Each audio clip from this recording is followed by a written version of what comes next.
You're watching WHPS, Highland Park, Detroit.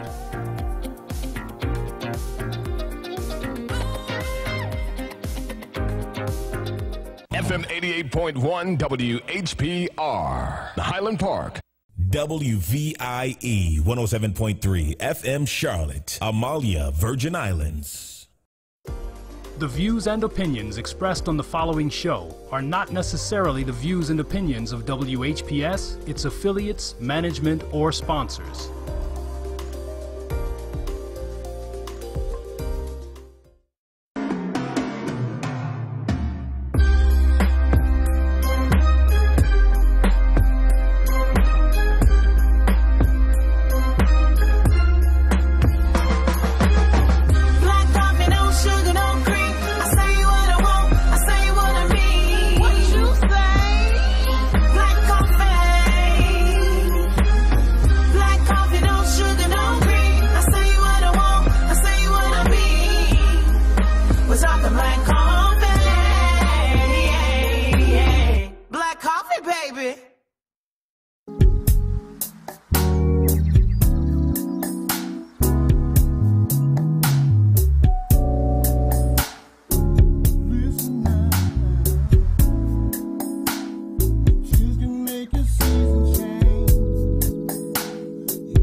What's happening, Detroit?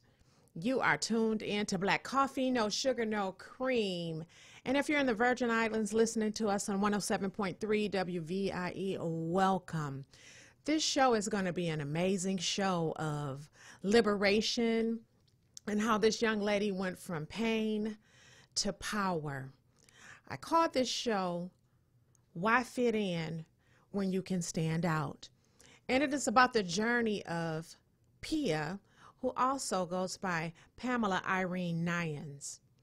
Say hello to everyone, Pia. Hi, everyone. It is such a pleasure to have you on the show again. You're such a wonderful young lady and so inspiring to me, and I am so excited to share you with the world and your inspiration. It's a pleasure to have you. Wow, thank you so much. It's a pleasure to be here. I so enjoy coming here. Oh, thank you. Well, most of you, if you recall and you follow the show, Pia has been on the show before because she's a prolific opera singer and her voice is beautiful. But that's not what this show is about tonight. This show is about another voice that she discovered, her inner voice.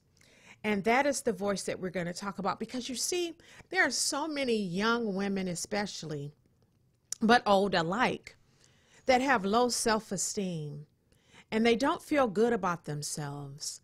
They live in captivity inside of a body that society has labeled as not beautiful. Cosmopolitan and Vogue magazine are the guiltiest.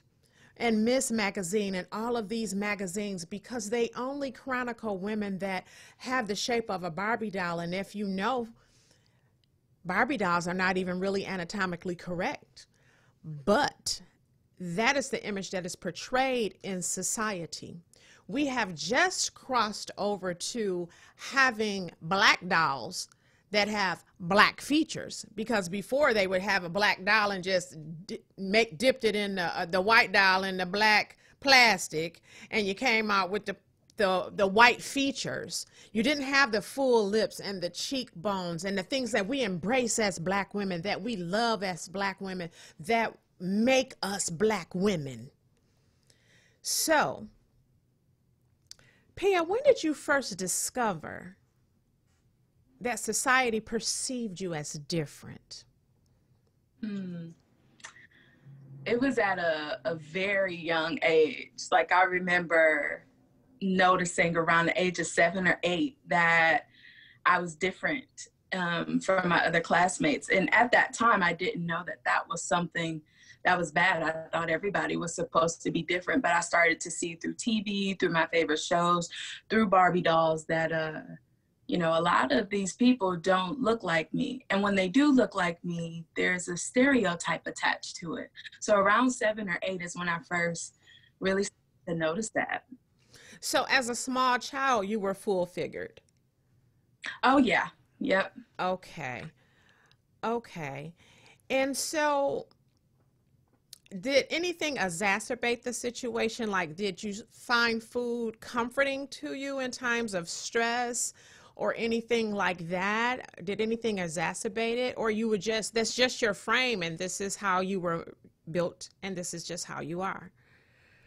I mean, I was a very active child, which is something that people tend to not believe about people in larger bodies. But I just love to eat. Like, it was nothing more to it. So I thought food did start to become comforting once the bullying started. But before, it was just I needed that food to fuel the energy that I had as a child. But I was running with my cousins and friends, and I didn't have any restraints on my body. It was able to do anything that anyone else was able to do. So it started off just loving food and eating, but later it did start to become a comfort. It did. I see. Tell me about your first experience with bullying. Do you recall it? Like, what was it like? What were they saying? What were some of the names that you were called? Well, it's a common name that people call people in larger bodies is fat. And it wasn't used to describe me. It was basically like, it was used to insult me. I remember that being young, around the age of like 9, 10, around that time. I think I was in like 4th or 5th grade, and the whole class would kind of make fun of my size and attach these stereotypes to me, like smell and being ugly. That was a really traumatic time for me. Right, because you're far from ugly. Thank you. You're so beautiful, and your personality, I just love you so much. There are a lot of clients in the SOAR fan base and client base that experience some of the bullying and some of the shaming and some of the other things that you have experienced. And, what bothers me is people don't take those things seriously, like teachers and especially probably during your time of being in elementary school. I think now they have begun to pay a little bit more attention because children are taking their lives at a very rapid pace. So now people are starting to pay attention to it, when I think if it would have been paid attention to long ago, we would not have this rate of suicide and this rate of shaming and this rate of bullying and all of the other things that's going on right now. I think we could have gotten ahead of the game. But I know, especially in a Black community, you're supposed to have thick skin, when someone's capping, what we called capping back in the day. I don't know what it's called now, but when someone's capping on you, you're supposed to have thick skin and just cap back, right? And then it becomes this ha-ha moment when none of it is really funny. Right. I had a guy, and I'm saying his name, Vondale Tate. That's his name. He lived in my neighborhood, and he was Black and not attractive. I'm going to put it on the floor. But he used to always call me Witchy Poo because of my pointed chin. Now, he may not even remember saying or doing that, but to me, that was a form of bullying. Oh, yeah. I had, every time I saw him, my energy would shift and change. And I just dreaded even seeing him, you know, because of the way that it made me feel, to the degree, I don't even know if he remembered or knew it was me, but I went to a funeral and I was on the program. And I am standing at the podium reading the obituary and doing what I was asked to do, and I saw him. Now, we're talking years later. I'm 56 years old, so we're talking about I was 7 or 8 when this happened, but that stuck with me. And when I saw him, my energy shifted again, and I felt the same way. The only difference was, if he said that today, it's going to be a problem. Mm-hmm. Right? But we were kids, and he probably would say he's sorry right to this day, may not even have a clue how damaging those words were at that time. But when I tell you that bullying and all of the things associated with it lasts for a lifetime, it does. And I am here to say, you know, do I want an apology from him? No, not really, you know, because it wouldn't make any difference. Right now, you know, this witchy poo face can put a wig on, rock a fro, braids. I can rock whatever I want to rock, you know. But at that time, it was horrible. And I can still remember the laughter. I can remember all of the kids crowding around, except for one guy. Johnny Clark has always been my savior. And anytime anybody bothered me or did anything to me, and Johnny wasn't a bully, but he was about that business. Like, he'll beat your ass. So when he came to my rescue, and he became like my brother, and he protected me all the way through high school. And I just love him. I'm like tearing up, but I just love him to this day for being that for me, right? Because I didn't have older brothers and sisters or cousins or anybody else. It was Johnny Clark who saved me from that and anything else ever happening, because he would just let you know, any other girls that came from my elementary school, Parkwood Elementary School, you're not doing nothing to them, I'm gonna beat your ass. And that's just how he was. So I'm very, very thankful and grateful to him. To this day, we still have a relationship. But if you don't have that, you are in for a very traumatic ride, filled with depression, anxiety, disparity, tears, and all of that. So I see my sister is watching, Shalita Robinson Lucas, and she's a full-figured woman as well. And she says, yes, that old sticks and stones, but word crap hurts. And she too has embraced who she is, and she's very pretty, and she loves every inch of herself. So I understand some of the pain that I'm sure you went through at this time, because I experienced it. Did you ever suffer from severe depression, or did you ever have suicidal ideation throughout this period of time when you were bullied and kind of uncomfortable?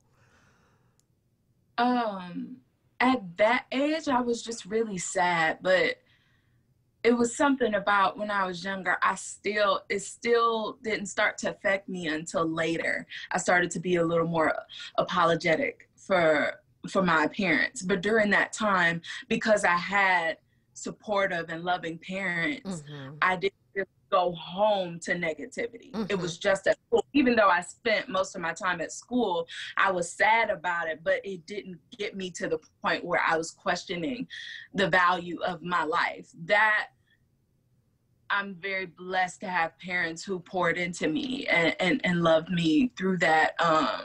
But depression, that came much later.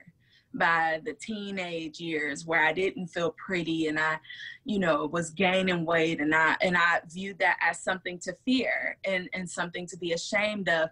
That depression, it really sunk in later on. And I noticed that the root of started at that young age. So would you say like around middle school then? Because I know middle school, high school. Yeah, because I know that's a very tough time. Because in elementary school, the way Inkster was set up, because you're from our hometown, we had elementary schools in our own little quadrants or whatever. But when it was time to go to middle school, then you blended in with everyone. And the same with high school. So those problems could possibly exacerbate. And Shalita's from Inkster also, and she said voluptuous baby. That's what it's called, voluptuous. Wow. I saw a Facebook post that you made, and it read like this: to the person that finds this time of year exceedingly difficult, sad, uncomfortable, etc., I'm thinking of you, and I want you to know that your feelings are valid and that it's okay. I'm sending my love to you. What inspired you to write that? I've always had this love for people, and I think we've always called it just fighting for the underdog.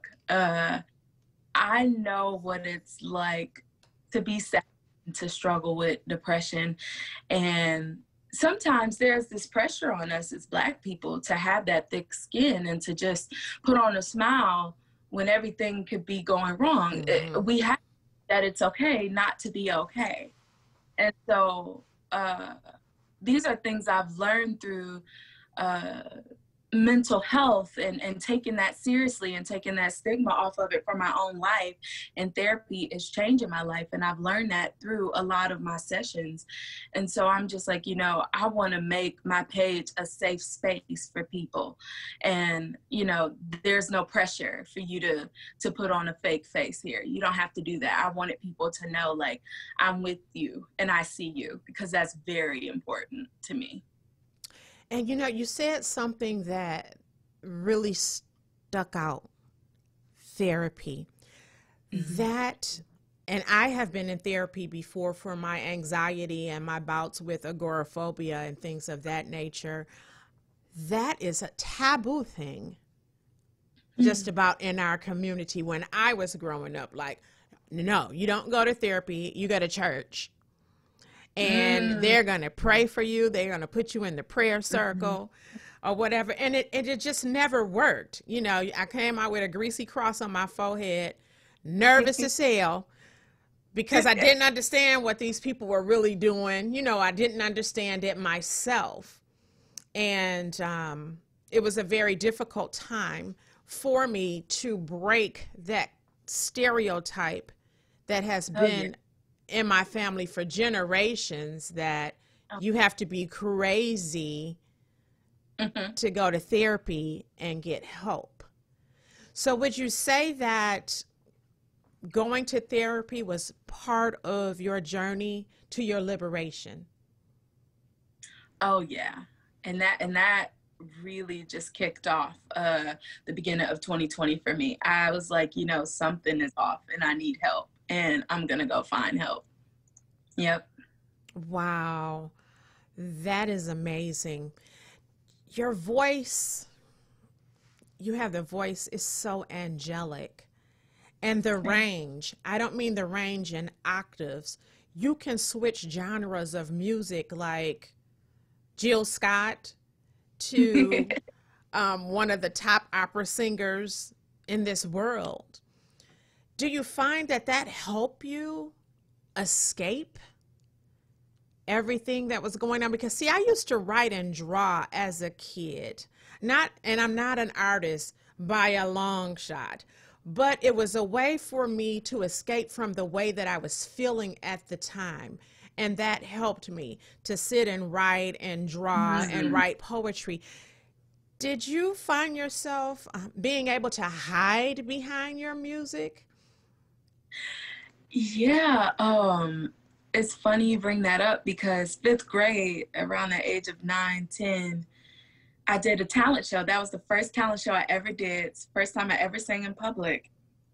And after I did it, the bullying stopped. Mm-hmm. So everybody was like, whoa, you can sing. And there was no more focus on my body. It was all about, whoa, that's the singer. And so I felt like that was my identity for a long time. It was like, okay, if I can just sing, maybe, I'll be accepted. So it was my safe haven for a long time. Yeah, it definitely was. I have a woman that I call my godmother, and her name is Clara Glosson. And she told me a story. She got hurt, and so she kind of walks with a little bit of a limp, and she has somewhat of a cleft lip. And she's dark-skinned. And she said the kids used to tease her and tease her and tease her and tease her and bully her. And her teacher, one of her, I guess her choir teacher or whatever, knew that she had a voice and asked her to sing in the talent show. And she didn't want to. She was like, there's no way I want to get in front of all of these people and they're already teasing me and bullying me and stuff like that, and I don't want to. But it wasn't as severe. She has like this huge family, and they probably would have just killed half them kids. But it still was something that she felt internally that she shared with me, about how she felt. But she decided she would go ahead and take that stage. And she sang, and after that, like you, she just was known more for the girl who sang, more so than the girl that walks funny with the cleft lip. Wow. So it was different for her as well to be accepted for her gift and to be known for her gift rather than to be known for her appearance. Yeah. Wow. That's so powerful. It was amazing. Amazing. When you shared, I went to high school with your mom, as you know, and she didn't play, right? And I can imagine how she was feeling at the time to know, what her daughter is going through and experiencing from these kids. When you say that your mother poured into you and knowing her and remembering her, I'll say, like I do from high school, I see how you came out on top. No, you are beautiful. You are my child. I brought you into this world. You are smart. I can hear her, saying all of those things and imparting all of those things into you. And you are blessed because it is almost imperative to survive something like this. You have to have a support system. And when you said it happened outside of your home, but it never happened in your home, that's a wonderful thing, because I have heard within my family and families that I work with, the children call names like, sit your fat ass down, or, your bald-headed self, all the kids are laughing or whatever. That's not funny. At all. It's not. So you can get crushed and your self-esteem diminished and your self-worth depleted right in your own house. Yeah. It's so sad. And it's horrible. It is horrible to experience, but I've seen it happen. So that was a wonderful thing for you not to experience that, and to be told that you were beautiful, and for everyone to accept you. It's a beautiful I definitely thing. Had that in my household. I still to this day, I feel like a queen, a princess, all the above around my dad and my mom, my brother. I've always had that love. I've never had to apologize for my appearance around them. That is wonderful. That is so wonderful. What did you do to have other people respect you? Did you ever have to take that firm stand? Did you ever have to tell somebody, no, correct them, you will not call me that? Or did you always kind of, I guess, be so hurt in that moment that you accepted it and more so walked away from it? Yeah, I think that's more of where I was at that time of my life when it was happening. I walked away from it. I never got firm or like stern with someone on the spot. It hurt, and I was so hurt that I would just be quiet, and I would take it all in. And in that time of my life, I was thinking that I was the problem. So it hurt was the fact that I agreed with what they were saying to me. So I didn't feel like there was anything to defend. So it was just walking away and trying to change. I felt obligated to change, so that would stop. Not thinking they had a problem. I thought that it was You were me. the problem. Wow, that's deep. And I can see that, you know, that's part of learning to take it all in and then process it and come out as something different is a very cumbersome process. Yeah. It's very, very difficult, you know, and I remember doing it, and I just still had this complex about my face shape and, you know, things of that nature. I also used to get teased and told that I looked like Cicely Tyson a lot. That as a compliment. Yeah, but as a kid, all I thought about was Miss Jane Pittman. Wow. I did not look at her beauty. I did not look at her success. I did not look at anything. The only thing that popped into my mind as a kid in elementary school was the scene of her being this old lady drinking out of that water fountain. Wow. And it just stuck with me for those things to happen. However, again, looking at society, you can't really blame the kids. You know, maybe they were going through something in their home or whatever it was. Kids will be kids and tease. Society established norms for us also. You know, again, the Barbie doll, and you have to have this figure, and they still do, you know, with the videos and all of the other things that we see. But we have stars like Lonnie Love and other people who are stepping out and saying, no, you know, I'm embracing who I am. I'm embracing my body. The sky is the limit for me. You know, they have a clothing line. Plus size models have started to be more accepted. You see them all around the country. Very dark-skinned women have started to be accepted in the modeling industry and everything like that. So we're going to go to a break. And when we come back, we're going to talk about your liberation. You have been listening to Black Coffee, No Sugar, No Cream, Straight Talk with Valerie.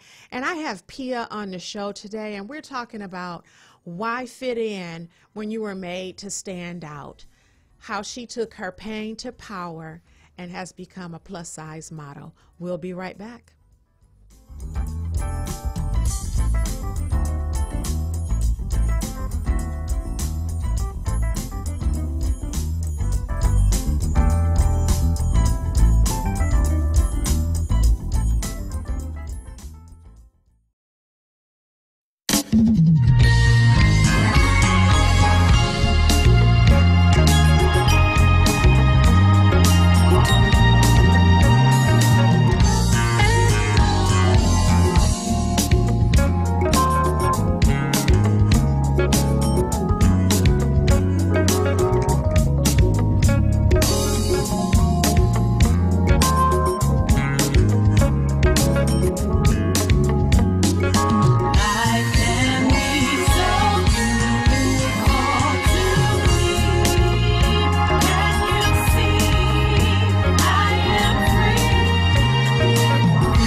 You're listening to Black Coffee, No Sugar, No Cream on 88.1 FM WHPR and 107.3 WVIE if you're in the Virgin Islands.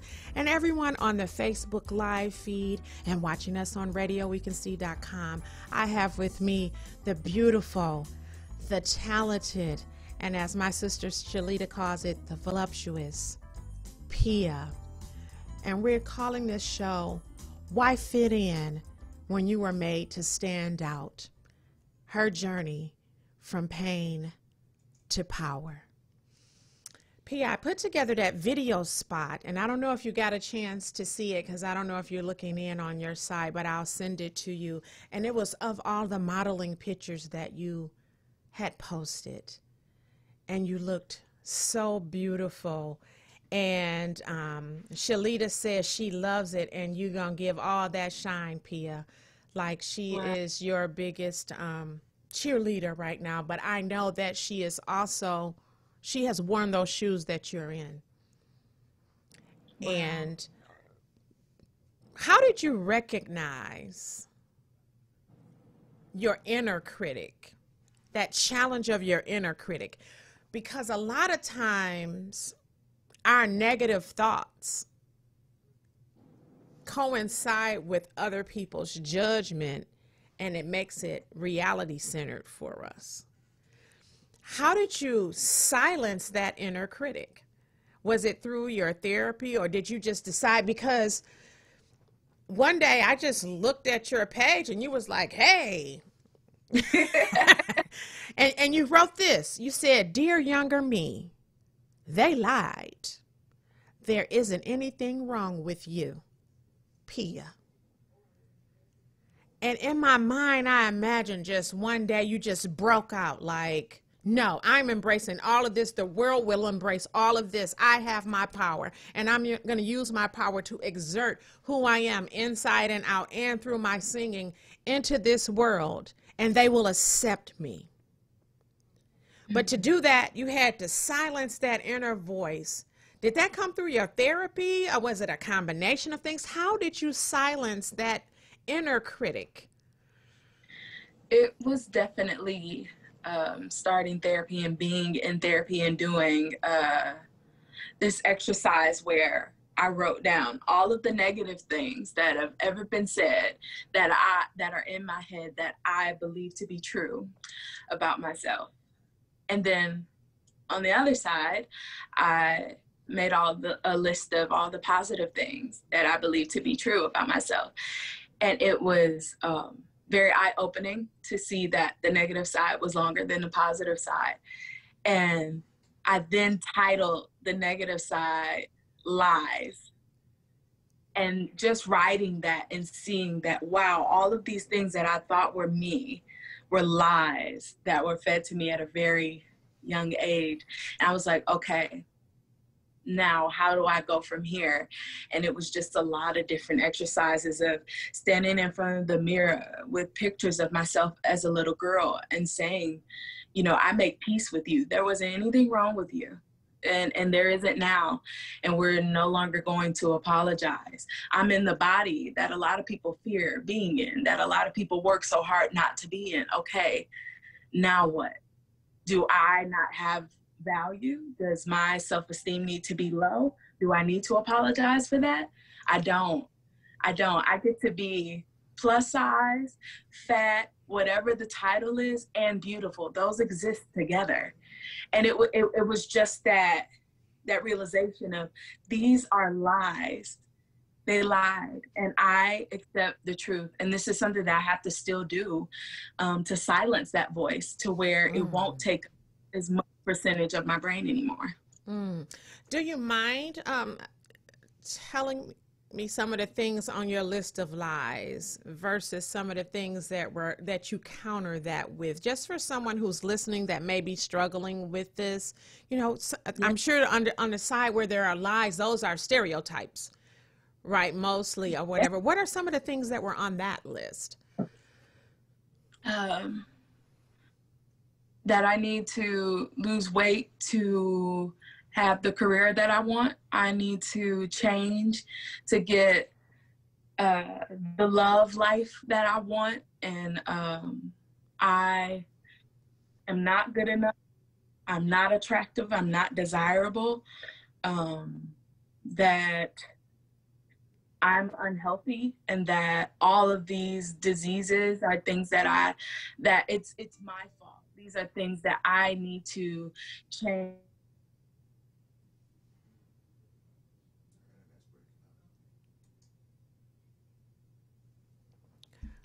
Okay, we're going to go to a break then because we're experiencing some technical difficulty. That it'll always. And we'll go to a break and we'll be right back.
The name of that song was Go Ahead and Cry. And I picked that selection to play in this segment because it's okay. Like Pia said, it is okay not to be okay. Go ahead and cry. Let those tears fall from your eyes because better days are ahead for each and every one of us. When we embrace our problems and we own our truth, and we can be transparent with who we are and not let society, our families, or anybody else define who we are, and just walk forward utilizing the gifts that God has given us. It is so very important to do that. And that's why I'm so happy to have this young lady here to share her story. So on the list of lies, or the things that you labeled lives where you weren't going to have the love life that you deserve, the career that you deserve, that you weren't beautiful and all of that because of the body that you're in.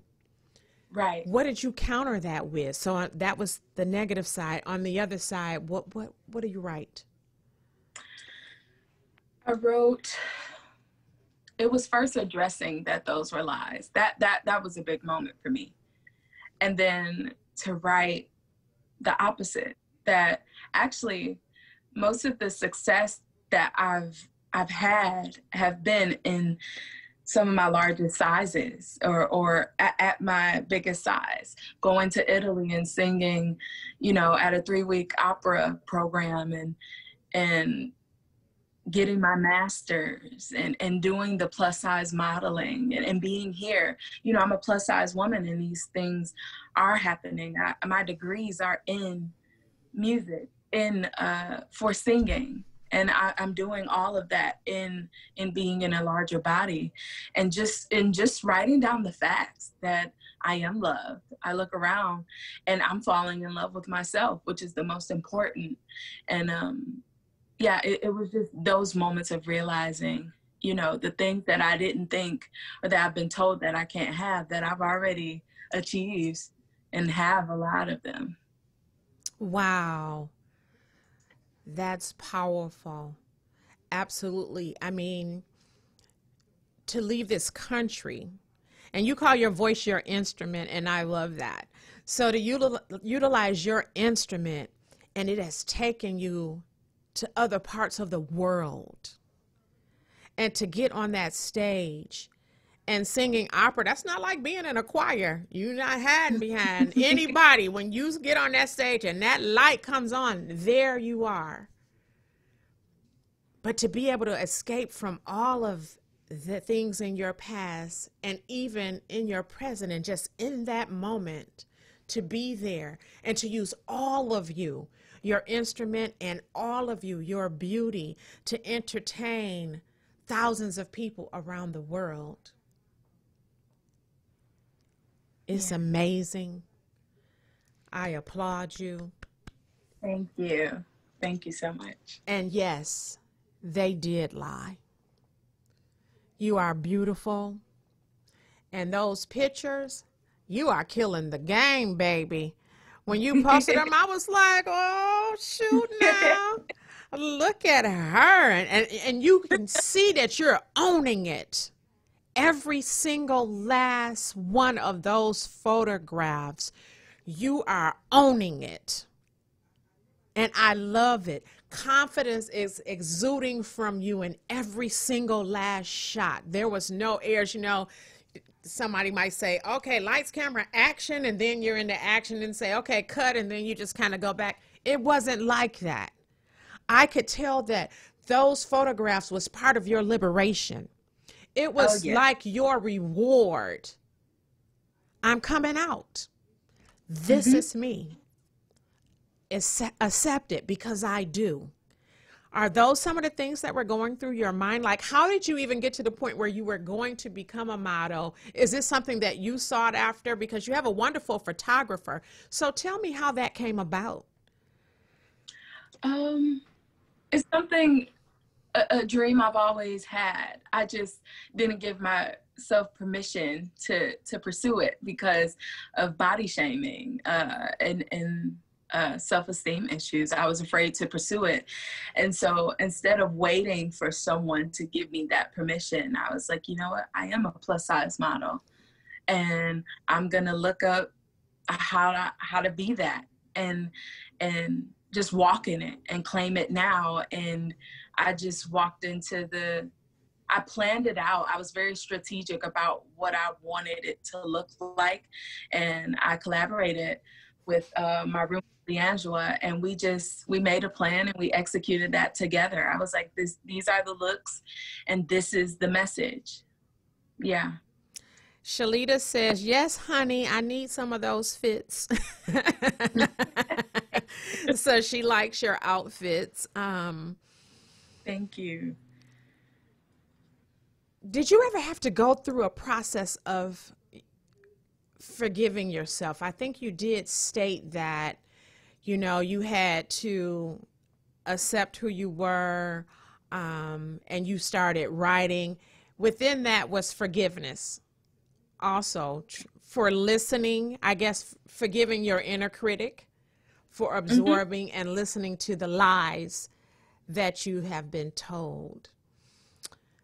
What would you say to a little girl, 7 years old, who is in the body that you have and who is being bullied the way that you were, and she's not feeling beautiful or good about herself? What would you tell her?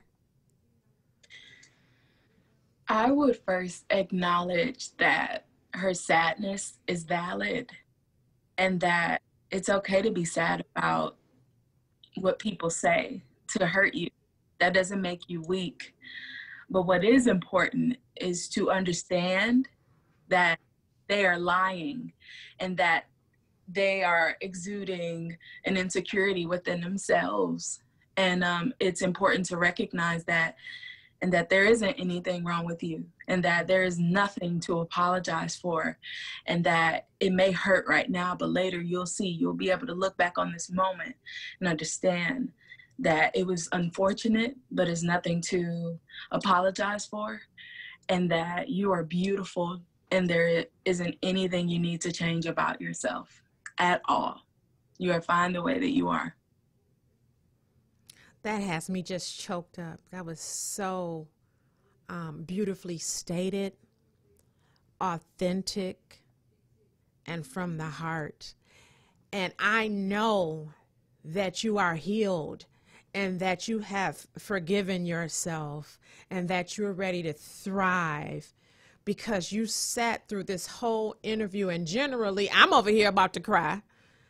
You know, I'm the one over here all choked up, but you are standing so strong in these moments, which goes to show me that healing has taken place, and you are right with where you are.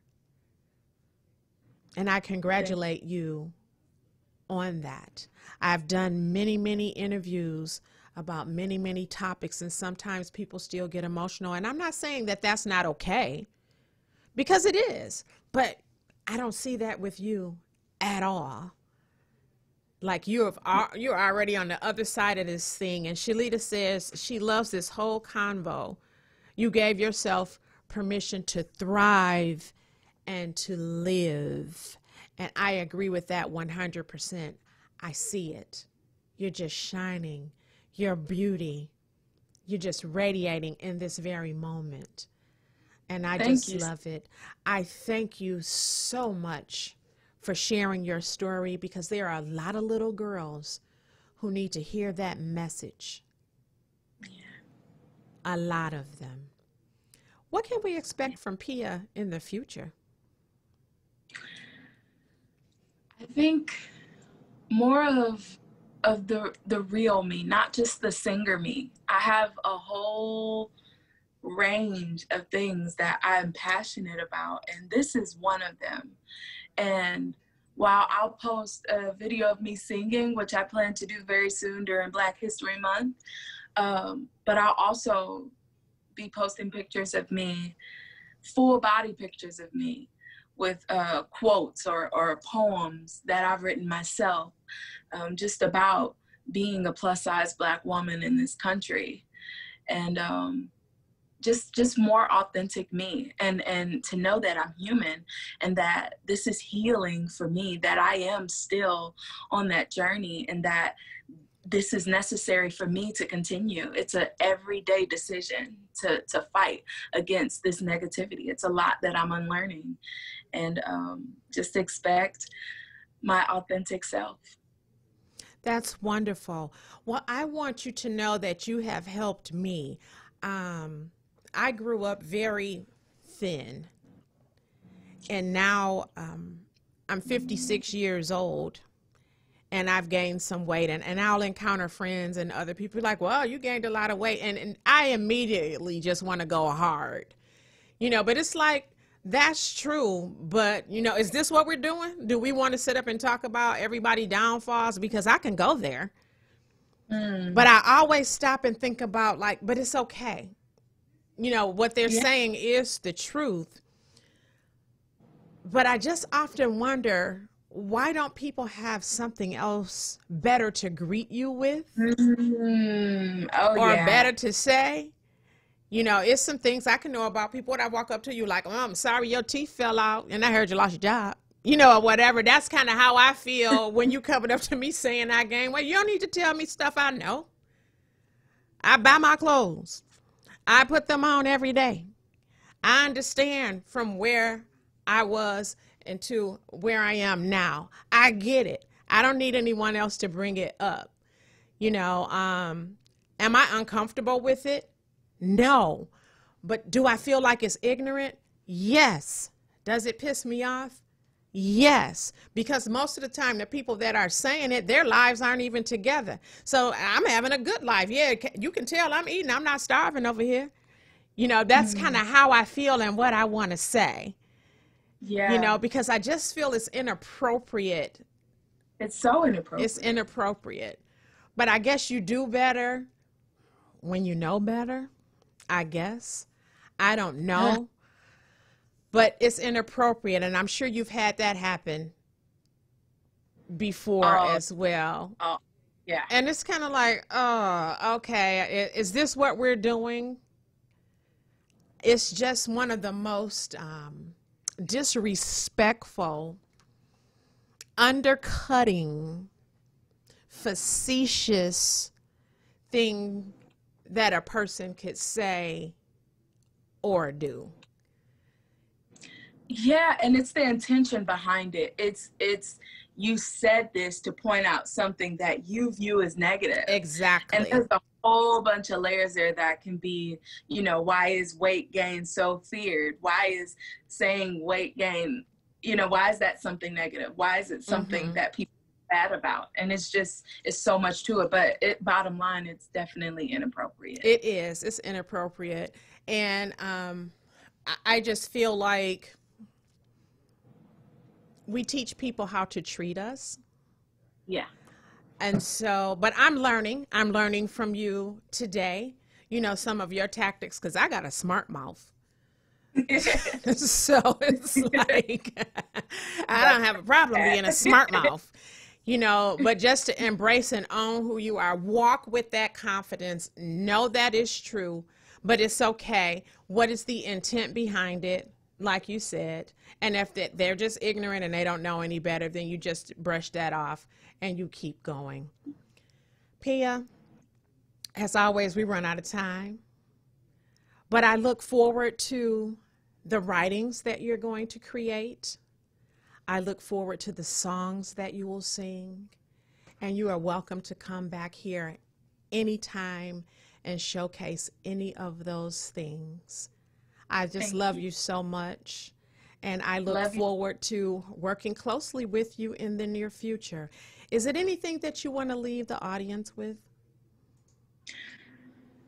I know I've said a lot, but I just really want people to look within themselves and know that it's okay. Whatever that is, whatever it is that you find, that it's okay. And it's okay if you need help figuring that out.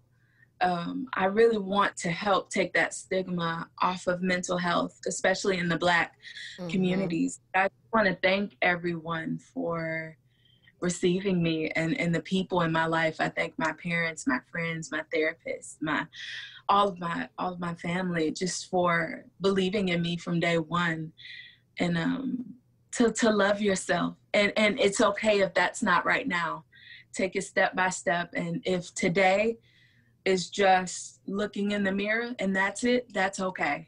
Just accepting where you are in your journey, but understand that it is important to get to a place where you accept yourself.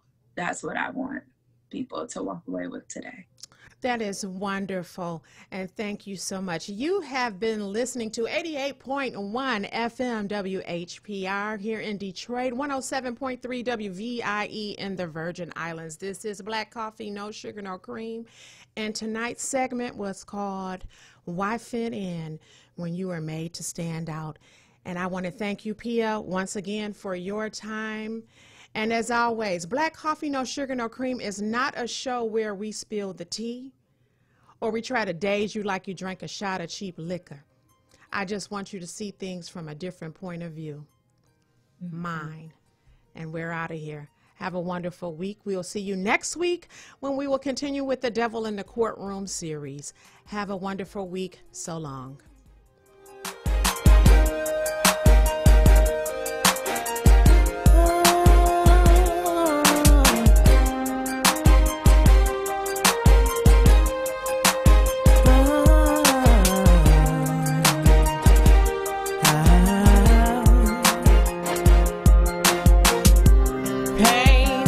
trying to take my life. Memories I can't hide. It was so long ago.